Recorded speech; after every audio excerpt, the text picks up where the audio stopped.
The Grand Tribunal Chamber stretched across 5 kilometers of crystalline architecture, floating in the empty void between 3 dying stars. 12,000 alien representatives filled the curved amphitheater seats. Some glowed with bioluminescent skin. Others breathed through gill-like structures that filtered the recycled air. A few existed as clouds of sentient gas, contained within magnetic fields projected from their seats. This was the Galactic Council, the supreme governing body of 700 sentient species. Masters of 100,000 worlds. At the center of this cosmic courtroom stood a single human figure. Ambassador Thomas Reed was 54 years old. His hair had turned gray at the temples, and deep lines marked his face from decades of service. He did not wear the ceremonial robes that protocol demanded. Instead, he wore the black military dress uniform of Earth's United Defense Command. The silver eagles on his shoulders caught the light from the distant stars, visible through the chamber's transparent walls. Behind him, a holographic projection covered 300 meters of empty space. The footage had been playing for 6 hours without interruption. The Massacre of New Geneva. 12 million human colonists had lived on that world. Families who had traveled for years through the cold darkness between stars, seeking a new home. Children who had never seen Earth except in pictures. Old men and women who wanted to spend their final years under an alien sun. All of them were dead now. The footage showed the hegemony, Dominion's sterilization fleet arriving without warning. It showed plasma fire raining from orbit, turning cities into lakes of molten glass. It showed people running through streets that glowed orange with heat. It showed a young boy, perhaps 7 years old, holding his mother's hand as white light consumed them both. The chamber was silent except for the screaming from the footage. High Counselor Vexer, a massive being composed of living stone with crystals embedded throughout his body, raised one enormous hand. His voice rumbled through translation devices in 17,000 languages simultaneously. Ambassador Reed, the Council has reviewed your evidence with care. The actions of the Hegemony Dominion, while certainly unfortunate, fall within acceptable parameters of territorial enforcement as defined by the Compact of Sovereign Species. The human colony designated New Geneva was established within contested space without proper authorization from. Stop.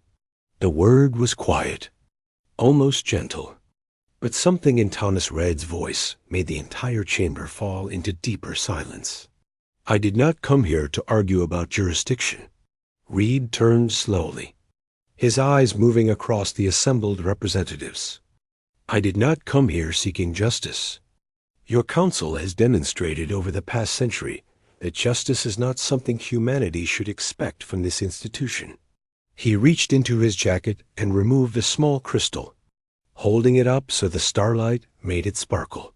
47 years ago, when humanity first encountered the galactic community, we were presented with a choice. Accept membership in the Council as a provisional species. Follow the restrictions placed upon developing civilizations. Earn our place among the stars through patience and compliance. We accepted these terms. Reed began to walk, his footsteps echoing through the vast space. 31 years ago, raiders from the Keth Syndicate attacked our outer colonies. They took 6,000 humans as slaves. We brought our complaint to this council. We were informed that the Keth were a protected commerce species, and that humanity should view the incident as an educational experience in galactic politics. We accepted this judgment. His voice remained calm, measured, almost pleasant. 19 years ago, our diplomatic delegation to the Prosperity Summit was poisoned. Ambassador Maria Santos and her entire staff died in agony over the course of 3 days. We demanded investigation. We were told that such incidents occur in diplomacy, and that humanity was naive to expect otherwise. We accepted this explanation. He stopped walking. He turned to face High Counselor Vexer directly. 3 months ago, 12 million of my people were burned alive. Their crime was building homes on a planet that a species who has never visited that star system decided they might want someday. And your judgment, Counselor, is that this falls within acceptable bounds. Vexor's crystalline form shifted with discomfort. The compact is quite clear. The Hegemony Dominion has legitimate territorial. The Hegemony Dominion, Reed interrupted, has made a terrible mistake. And so has this council. He held up the crystal again. This contains a formal notice of withdrawal from the Galactic Council and all associated treaties, effective immediately. It also contains something else. A message from the United Earth Government to every species present in this chamber. He placed the crystal into the podium. The holographic display changed from the massacre footage to simple text, white letters against black. Translated into every language known to the Council. The message read, "For 47 years, humanity chose to be civilized. As of this moment, that choice is rescinded. The Hegemony Dominion has 30 standard days to surrender all individuals responsible for the New Geneva massacre. They will face trial under human law. Failure to comply will result in consequences.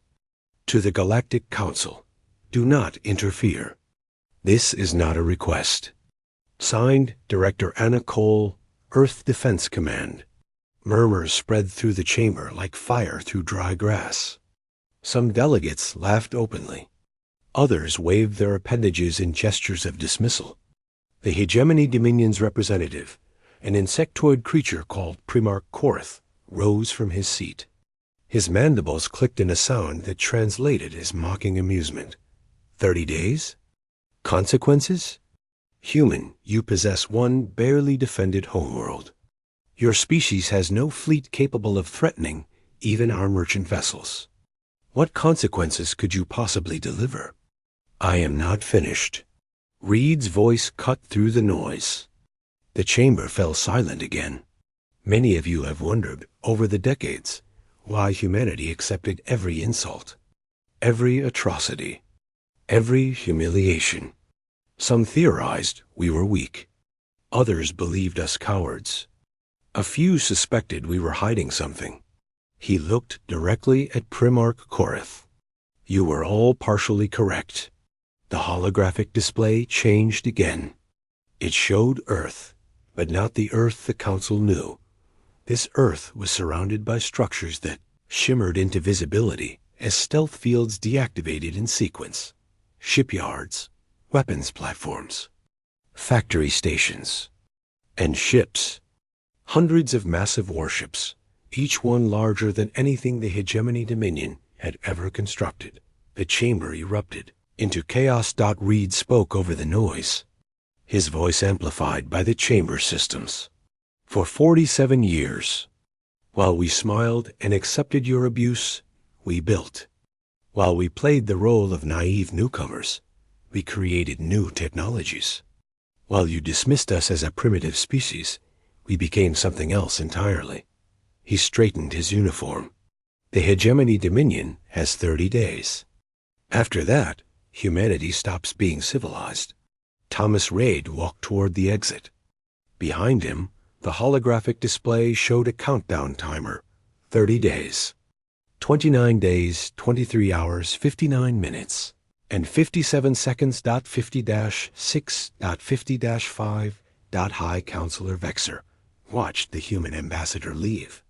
For the first time in 3,000 years, the ancient being felt something he barely recognized. Fear. The countdown continued in the VAW. Darkness of space. 23 days remained. Director Anna Cole stood before the observation window of the mobile command station Prometheus. She was 71 years old, with silver hair cut short and eyes that had witnessed the birth of humanity's secret military. The station was the size of a small moon, hollowed from an asteroid and converted into the heart of Earth's war machine. Around it, 400 warships held formation in perfect silence. The Council has demanded we stand down said Admiral Victor Nash, approaching from behind. He was a tall man in his early 60s, built like a weapon, with scars on his hands from 30 years of service. High Counselor Vexer is threatening sanctions. Anna did not turn from the window. What sanctions could they impose? We have already withdrawn from their treaties. Their threats are meaningless.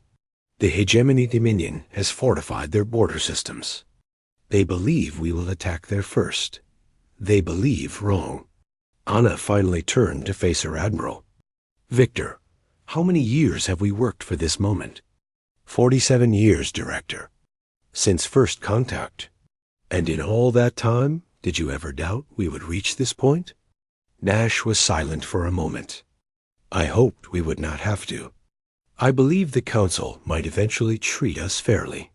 I was wrong. You were optimistic. There is no shame in that. Anna walked toward the tactical display in the center of the command room. It showed the entire galaxy, with human forces marked in blue and hegemony territories marked in red. I was never optimistic. From the first day, when those council representatives looked at us like we were insects that had learned to speak, I knew this day would come. The door opened, and a young officer entered with a datapad. Director Cole, we have received word from Counselor Lara Penn. She is returning from hegemony space. Lara Penn. The name brought complicated emotions to Anna's mind. Lavra had spent 20 years building diplomatic relationships with alien species. She believed in peaceful coexistence. She believed the Council cowl. De-change. And 3 days ago, she had traveled to the Hegemony Dominion's capital world to negotiate a peaceful resolution. Is she safe? Anna asked. The officer hesitated. Her shuttle was attacked while leaving hegemony space. They claim it was pirates. Nash stepped forward. Pirates? In the most heavily patrolled region of hegemony territory? Counselor Penn survived, sir. Our ship Guardian was following her in stealth mode. They rescued her before the attackers could finish the job. The officer swallowed. She was badly injured. The medical team says she will recover, but the scars will be permanent. Anna closed her eyes. Lavra Penn had devoted her life to proving that humanity could find its place in the galaxy through diplomacy alone. And the hegemony had tried to kill her for it. Bring her to Prometheus, Anna ordered, and contact Ambassador Reed on the Council station. The timeline has changed. Nash frowned. Changed how? We gave them 30 days. Now they have 20. Anna's voice was cold. They want to attack our diplomats? They will learn the cost of that decision. Across the galaxy, the news of the attack on Lara Penn spread quickly. On Earth, protests erupted outside government buildings. Some demanded immediate war. Others called for restraint.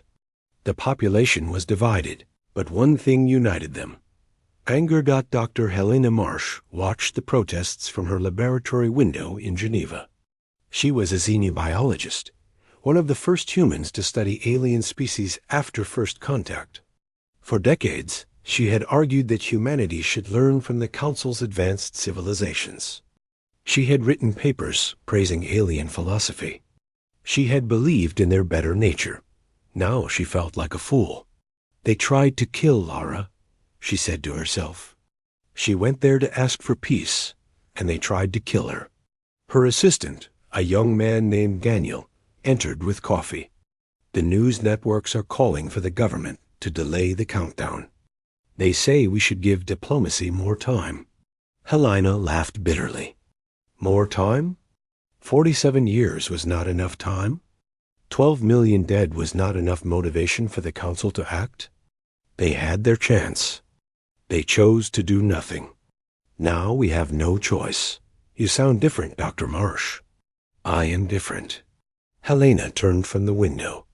I spent my career believing we could be friends with them. I thought if we were patient enough, kind enough, civilized enough, they would eventually see us as equals. I was wrong. They never saw us as anything but prey. On the Hegemony Dominion's capital world, Primarch Koraith addressed his war council. The chamber was vast, designed to intimidate visitors with its towering walls and sharp architecture. The Hegemony had built their empire through conquest. They respected holy strength. The humans have accelerated their timeline, one of his generals reported. Our attack on their diplomat has provoked them. Koraith clicked his mandibles in annoyance. The attack was supposed to look like pirates. If our operatives had been competent, there would be no evidence of our involvement. The humans are not concerned with evidence. They are concerned with results. And the result is that they are now moving faster than we anticipated. An older member of the War Council, General Vex, spoke carefully. Primarch, perhaps we should consider their terms. Surrender those responsible for New Geneva. Pay reparations. It would be embarrassing, but it would prevent war. Surrender? Koraith's compound eyes gleamed with contempt. Surrender to prey? The Hegemony has never surrendered to any species in our history. We will not start with these humans? Then we must prepare for their attack. Our border defenses are strong, but we know nothing about their capabilities. They hid an entire fleet from the Council's sensors for nearly 50 years. What else might they be hiding? Koraith dismissed the concern with a wave of his clawed hand. They are bluffing. Their ships may be impressive in size, but size means nothing without experience. The humans have never fought a galactic war. They do not understand what they are facing. As if in answer, a communication officer burst into the chamber. Primarch, our probe fleet at the human border has been destroyed. Destroyed? How many ships did we lose? All of them, Primarch. 17 probes. The attack lasted less than 3 seconds. Koraith fell silent. 3 seconds. 17 ships. That was not possible with any technology, he knew. Show me the sensor logs. The holographic display activated, showing the final moments of the probe fleet. The images were distorted, captured in fragments before the ships died. But one image was clear. A human warship, uncloaking directly in front of the probes. It was enormous, dwarfing the Hegemony vessels. And on its hull, written in 100 galactic languages, were 2 words. Never again. The display went dark. General Vex spoke into the silence. Primarch, we must reconsider our position. These humans are not what we believed. Koraith stared at the empty display. For the first time, doubt crept into his thoughts. But he had ruled too long to show weakness now. Increase defensive positions at all border systems. Double the patrol fleets. And prepare our sterilization weapons. His voice hardened. If the humans want war, we will give them extinction. The countdown continued. 19 days remained. The countdown reached 0 on a Tuesday. Lara. Penn stood on the bridge of the Prometheus, her face marked with fresh scars from the attack that nearly killed her. For 20 years, she had believed in diplomacy. She had argued that violence would only create more enemies. She had trusted the galaxy to eventually recognize humanity's worth. Now she watched the tactical display with cold eyes. Status of all fleet elements? Director Anna Cole asked. Admiral Nash answered without hesitation. All 400 ships are in position. Strike groups are standing by at 17 different locations throughout Hegemony supply lines. The Hegemony has not responded to our final warning. Primarch Koraith sent a message declaring that any human ship entering their space will be destroyed. He called us prey, attempting to act like predators. Anna nodded slowly. Then we are finished with warnings. She activated the ship-wide communication system. Her voice carried to every human ship in the fleet, to every station orbiting Earth, to every colony that still survived in the dark spaces between stars. This is Director Cole. 47 years ago, humanity entered the galactic community with hope. We believed that reason and patience would earn us respect. We were wrong. We offered friendship and received contempt. We asked for justice and received silence. We built homes on distant worlds and watched them burn. She paused, letting the words settle. Today, patience ends. Today, we show the galaxy what humanity becomes when civilization is no longer enough. Lavra Penn watched Anna deliver the speech. 3 weeks ago, she would have argued against this moment. She would have begged for more time, more negotiation, more chances to find peace. But that was before they tried to kill her. Before she saw the footage of New Geneva playing on repeat in her hospital room. Before she understood that some enemies cannot be reasoned with. All ships, commence Operation Remembrance, Anna ordered. The attack did not begin where the hegemony expected. They had fortified their border systems, massing defensive fleets at every gateway into their territory. They waited for a direct assault that never came. Instead, human ships appeared simultaneously at 17 locations deep within hegemony space. Supply depots, fuel processing stations, communication relay hubs, the infrastructure that allowed the hegemony to coordinate their forces across 1,000 light years. Captain Marcus Stone commanded the strike cruiser Achilles. His target was a major communication hub that handled 40% of hegemony military communications. The station was protected by 12 warships and automated defense platforms. Enemy vessels are moving to intercept, his tactical officer recorded.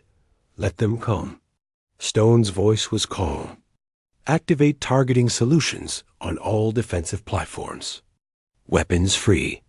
The Achilles moved through space like a predator through water. Its weapons were unlike anything the hegemony had seen. Beam weapons that cut through shields as if they did not exist. Missiles that changed course 1,000 times per second, impossible to track or intercept. And something new, something the humans called a gravitic lance, which could crush a ship's hull by manipulating the fabric of space itself. The 12 hegemony warships lasted 4 minutes. Enemy vessels destroyed, the tactical officer announced. Communication hub is undefended. Stone watched the burning wreckage of the hegemony fleet on his display. He felt nothing.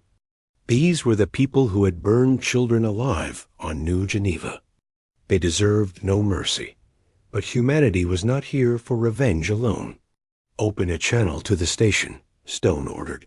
The station's commander, a hegemony officer whose name translated roughly as Overseer Keth, appeared on the view screen.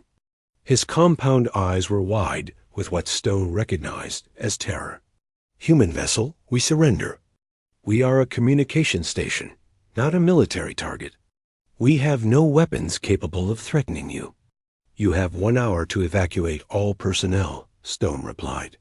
After that, we will destroy this station. Do not attempt to sabotage your equipment. Do not attempt to send warning messages. If you cooperate, your people will be allowed to leave safely. Overseer Kef hesitated. You will let us live? We are not here to massacre civilians. We are here to end your ability to. Make war. Comply, and you survive. Those are your terms.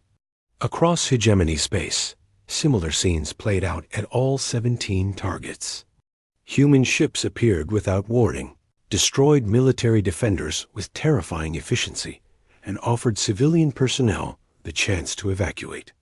Some took the offer immediately. Others tried to fight or sabotage their stations. Those who fought died.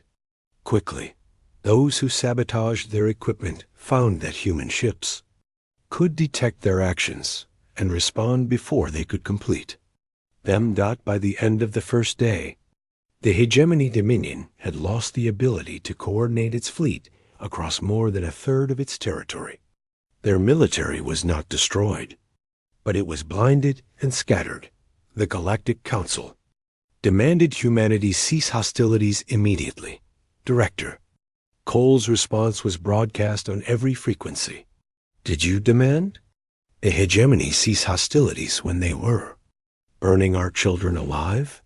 Did you impose sanctions when they attacked our diplomat under a flag of peace? You had 47 years to show humanity that the Council stood for justice. You chose to stand for nothing. Now be silent and watch. Primarch Korath assembled his largest war fleet. 200 ships, the pride of hegemony military might, gathered at a staging point near their core territories. Their mission was simple: find the human attack force and destroy it. They found nothing.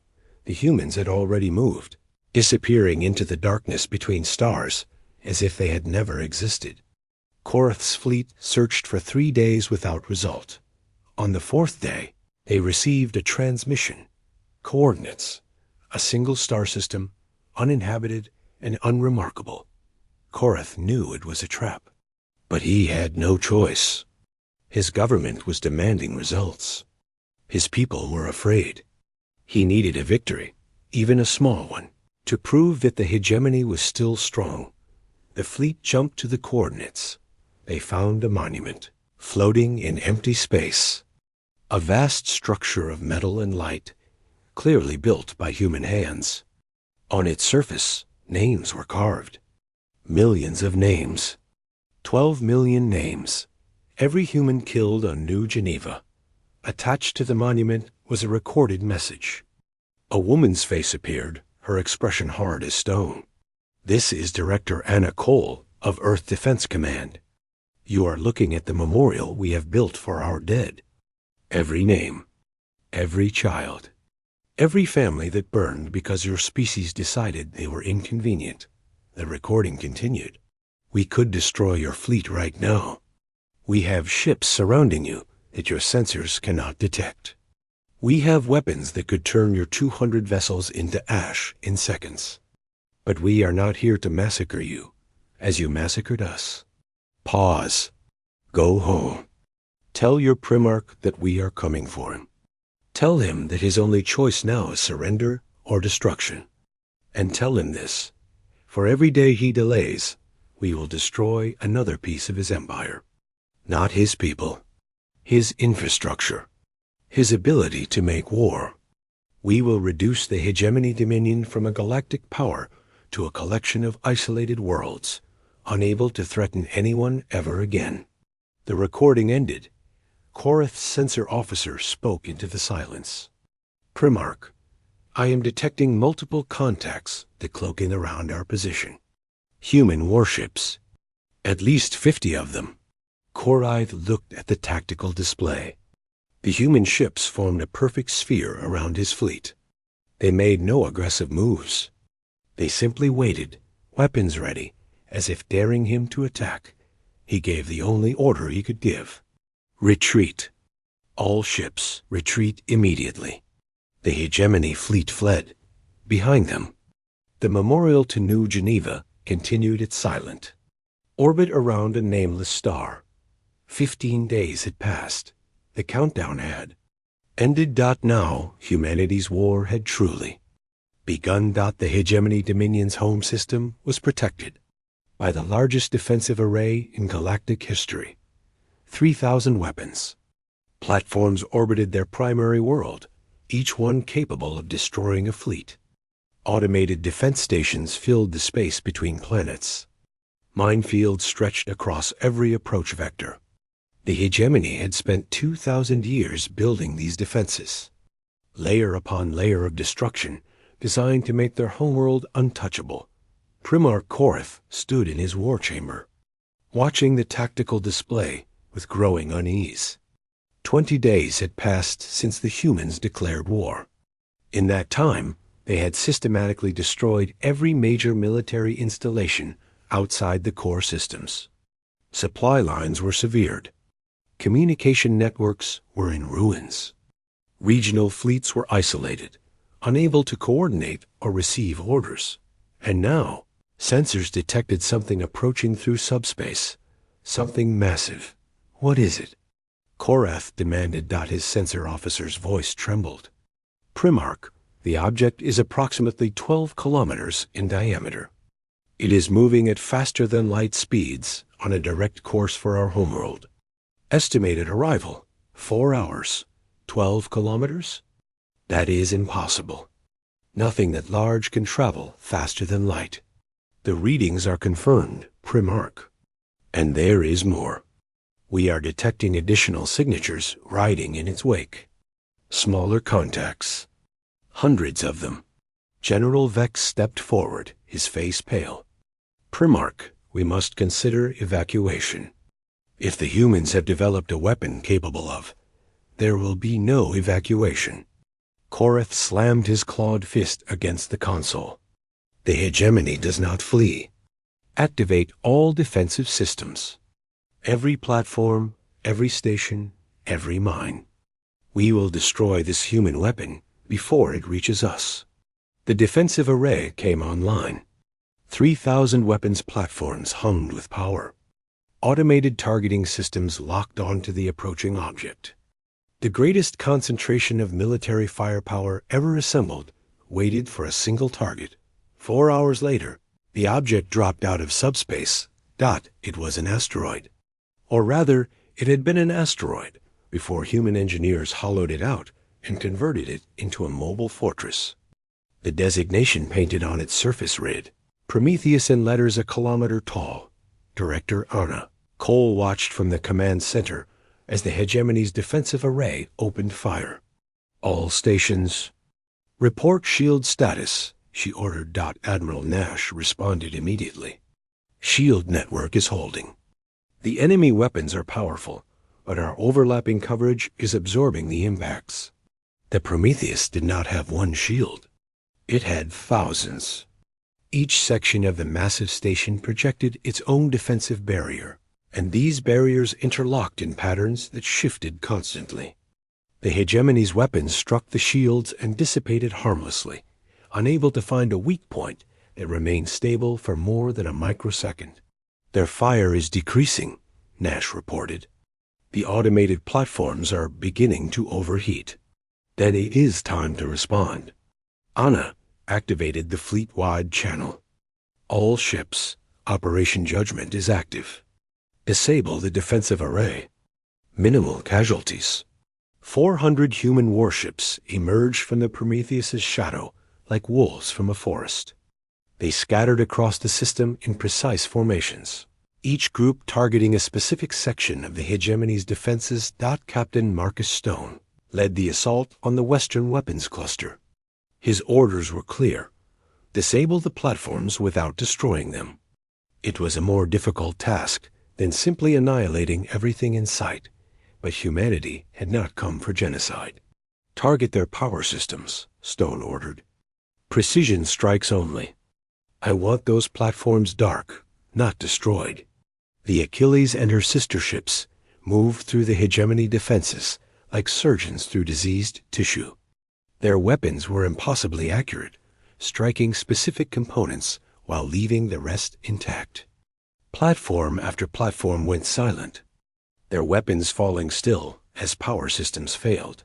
The hegemony crews aboard those platforms watched in disbelief as their most advanced weapons became useless without a single death. Dr. Helena Marsh observed the battle from a monitoring station aboard the Prometheus. She had requested permission to witness the assault, to see with her own eyes what humanity had become. Part of her still struggled to accept it. They are not killing anyone, she said quietly. Lavra Penn stood beside her, her scarred face illuminated by the tactical displays. That is the point, Helena. We are not them. We never were. But we could be. We have the power to destroy everything in this system. Every ship, every station, every civilian on their homeworld. We could do to them what they did to New Geneva. Yes, we could. Laura's voice was calm. And if we did, we would become the monsters they always believed we were. The director understood that from the beginning. This war was never about revenge. It was about proving them wrong. The battle continued for 6 hours. When it ended, The hegemony's defensive array was completely neutralized. Not destroyed. Disabled. 3,000 weapons platforms floated silent and powerless around their homeworld. Their crews still alive, but unable to resist. Director Cole broadcast her message to the planet below. Primarch Korath, your defenses are gone. Your fleet is scattered. Your ability to mech. War has been eliminated. We could end your civilization with a single command. We choose not to. She paused, letting the words penetrate. Our terms are unchanged. Surrender all individuals responsible for the New Geneva Massacre. They will face trial under human law. Pay reparations to the families of the dead. Acknowledge publicly what your species did to ours. These are not negotiations. These are instructions. The response came not from Primarch Korath, but from somewhere unexpected, a broadcast from the hegemony capital city, from a chamber filled with senior military officers and government officials. General Vex stood at the center, flanked by armed guards. Director Cole, this is General Vex of the Hegemony Defense Council. Primarch Korath has been removed from power. He will be delivered to you for trial, along with all officers involved in the New Geneva operation. We accept your terms. Anna Cole allowed herself a small moment of satisfaction. General Vex, your cooperation is noted. We will send diplomatic representatives to formalize the surrender. Director, there is one more thing you should know. Vex hesitated. Our long-range sensors detected a new arrival at the edge of our system. A fleet of unknown origin. They are not responding to our communications, but they are not attacking either. They appear to be ... watching. Anna frowned. Show me. The tactical display shifted to show the edge of the hegemony system. A massive fleet floated there, larger than anything humanity or the hegemony possessed. The ships did not match any known configuration. Their hulls seemed to shift and flow like living things. Admiral Nash, what are we looking at? Nash studied the readings with growing concern. Unknown vessel type, Director. No records in any database. If I had to guess, I would say these ships are old. Very old. A communication request appeared on Anna's console. The origin was the unknown fleet . She accepted it. A voice filled the command center. It was melodic, almost beautiful, but with an undertone that made Anna's spine tighten. Humans of Earth, we are the eternal chorus. We have observed your species since before you developed fire. We believed you were cattle, suitable only for service or death. Your actions today have proven us wrong. And now, we wish to discuss the future. The transmission ended.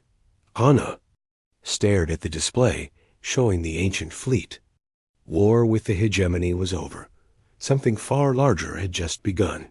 The Eternal Chorus had existed before the Galactic Council, before the hegemony dominion, before most species in the known universe had developed the ability to use tools. They were ancient beyond comprehension, a civilization that had watched the rise and fall of 1,000 empires without ever intervening directly. Until now, Director Anna Cole prepared for the most important meeting in human history. The chorus had requested a single representative. Neutral ground. One conversation that would determine humanity's place in a galaxy far older and more dangerous than anyone had imagined. Admiral Nash argued against it. We know nothing about them, Director. This could be a trap. Everything could be a trap. Anna straightened her uniform. But if we refuse to meet them, we learn nothing. And knowledge has always been humanity's greatest weapon. The meeting took place on a barren moon between the two fleets. Anna walked alone across gray dust under alien stars, approaching a being that defied easy description. The chorus representative appeared as a constantly shifting form of light and shadow. Sometimes it seemed almost humanoid. Other times it resembled nothing from Earth's evolution. It was beautiful and terrifying in equal measure. Director Cole. The voice came from everywhere and nowhere. Thank you for accepting our invitation. You said you have watched humanity since before we used fire. Why reveal yourselves now? The being flickered, its form stabilizing into something almost like a face. Because you have done something unprecedented. In all our observations of younger species, we have never witnessed what your kind accomplished in this war. Victory? Many species have achieved military victory, not victory. Restraint. The chorus representative moved closer, studying Anna with senses she could not perceive. You possessed the power to exterminate the hegemony dominion. Every ship, every world, every individual who ever served their government. You could have erased them from existence as completely as they erased your colony. We could have. Yet you did not. You dismantled their military capability while preserving their population. You demanded justice for your dead while allowing their living to survive. You punished aggression while offering the defeated a future. The being paused. Why? Anna considered the question carefully. This answer mattered. Perhaps more than any words she had ever spoken. Because extermination would not be victory. My people did not die on New Geneva so that we could become monsters in their name. They died because they dared to hope for a better future. If we had responded to their deaths with genocide, we would have betrayed everything they believed in. You speak of principles, of morality. These are concepts we have seen before. Other species also claim to value such things. Yet when they gained power, they abandoned those principles without hesitation. Then they were lying to themselves, or they never truly understood what they claimed to believe. Anna met the shifting form's gaze directly. Civilization is not a disguise we wear when we are weak and discard when we are strong. It is who we choose to be, regardless of our circumstances. We chose to be civilized for 47 years when we had nothing. We chose to fight when we had no other option. And we chose to show mercy when we had the power to destroy. Each of those choices came from the same source. And what source is that? The understanding that strength without wisdom is just another form of weakness. If we had exterminated the hegemony, we would have won a war and lost ourselves. We would have become exactly what they feared we were. We would have proven that their contempt for humanity was justified all along. The chorus representative was silent for a long moment. When it spoke again, its voice had changed, softer, almost respectful. In our long existence, we have encountered 3 types of civilizations. Those who destroy themselves before achieving interstellar travel. Those who achieve power and use it to conquer until they too are destroyed. And those who find wisdom before they find strength. The being seemed to smile, though Anna could not explain how she knew that. Your species is the first we have encountered who found both at once. What does that mean for humanity? It means we wish to offer you something we have never offered another species. Partnership. Access to our knowledge. A place beside us as equals in a universe older and more complex than your people have yet imagined. Anna felt the weight of the moment pressing down on her. And what would you ask in return? Help us reform the Galactic Council. The current structure rewards aggression and punishes restraint. Species like the hegemony thrive while others suffer. We have watched this pattern repeat for millions of years. We would like to see it end. The chorus representative extended something that might have been a hand. Your species demonstrated that another way is possible. Show the galaxy what you showed us. Anna reached out and took the offered hand. The touch was like grasping lightning wrapped in silk. We accept. 1 year later, Ambassador Thomas Reed returned to the Grand Tribunal chamber where humanity's war had begun. The chamber looked the same. 12,000 representatives from hundreds of species filled the curved seats. High Counselor Vexer still presided from his elevated position, But everything else had changed. Reed wore diplomatic robes this time. He walked to the speaker's platform not as a supplicant or a victim, but as a founding member of the new Galactic Compact. Beside him stood representatives of the Eternal Chorus, their shifting forms casting strange shadows across the crystalline floor. The new Compact established true equality among member species. No more provisional memberships. No more protected commerce species with immunity from justice. No more acceptable territorial enforcement that allowed genocide. For the first time in galactic history, the strong were held accountable for their treatment of the weak. The hegemony dominion still existed, reduced but not destroyed. Primarch Koroth and the officers responsible for New Geneva had faced trial. Most were sentenced to life imprisonment. A few, those who had given the direct orders for the massacre, received the death penalty. Their executions were broadcast across the galaxy. General Vex now led the reformed hegemony government. He had proven surprisingly willing to work toward a peaceful future. Perhaps he had always known that the old ways were unsustainable. Perhaps he had simply been waiting for someone strong enough to force change. On Earth, Dr. Helena Marsh watched the ceremony from her laboratory. She was writing a new paper, one that would have seemed impossible a year ago, on the moral obligations of military superiority, a framework for ethical intervention. Lavra Penn stood beside her, the scars on her face now familiar rather than shocking. She had returned to diplomacy, but with new understanding of what diplomacy required. "Do you think it will last?" Helena asked. "The peace, I mean. The new compact." Lara considered the question. "It will last as long as we make it last. The Eternal Chorus will help, but they were clear that they will not enforce the compact by force. That responsibility falls to member species. To us, so we become the police of the galaxy? We become one voice among many. But yes, when necessary, we will be the ones who ensure that no species does to another what was done to New Geneva." Lavra paused. "Some will call us tyrants for that. And what do you call it? Responsibility. The same responsibility that prevented us from becoming monsters during the war. The same responsibility that made us spare the hegemony when we could have destroyed them." Lavra turned to face Helena. "Power without responsibility is just cruelty.